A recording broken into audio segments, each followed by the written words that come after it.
అంటే దీనికి ఇచ్చాం కాబట్టి మిగతా సినిమాలకు కూడా ఇస్తున్నారనమాట. ఏదో సినిమా వచ్చింది బాగుంది, నాకు ఆ పేరు చెబితే బాగోదేమో. అదేంటిది మొన్న చూశాను, దాని పేరు ఏదో ఉంది. ఏంటి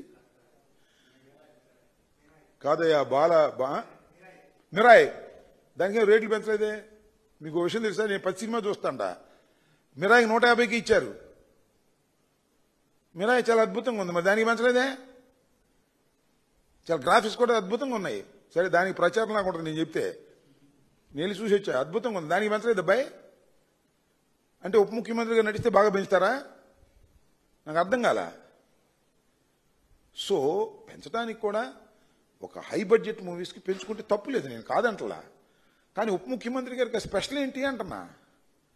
ఒకటే గుర్తుపెట్టుకోండి, విస్తృతంగా ప్రజలు చూడటం వల్ల డబ్బులు రావాలి తప్ప తక్కువ మంది చూసినా ఎక్కువ డబ్బులు రావాలనుకోవటం తప్పు.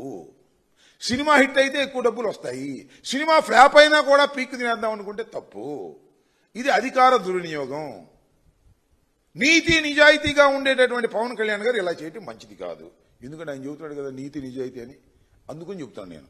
ఆయన నీతిగా ఉన్నాడో నిజాయితీగా ఉన్నాడో ఈ 1000 రూపాయల టికెట్ దగ్గర అర్థమైపోయింది మనకి, ఇంకెక్కడ అవసరంలా. అదేమంటే మా జనసేన వాళ్ళు మా మీద పడతారు, ఇలా బోండా ఉమా మీద పడాను, మా మీద పడే ఉపయోగం చెప్పండి. బోండా ఉమా సాక్షాత్తు జన సైనికుల్ని జనసేన నాయకుడిని అందుబాటులో ఉండడం లేదని చెప్పేశాడు. అంతే, ఫినిష్ అయిపోయా. ఇంకా కూటమి ఎమ్మెల్యేని చెప్పాడు, మేము చెప్తే మళ్ళీ మా మీద పడి ఏడుస్తారు. దీనికి సమాధానం చెప్పుకోండి. ఊరిని టికెట్ రేట్లు పెంచుకుని డబ్బులు చేసుకోవటం కాదు నాయనా, కాస్త పరిపాలన మీద దృష్టి పెట్టండి అని కూడా చెప్తున్నా. ఏంటి పవన్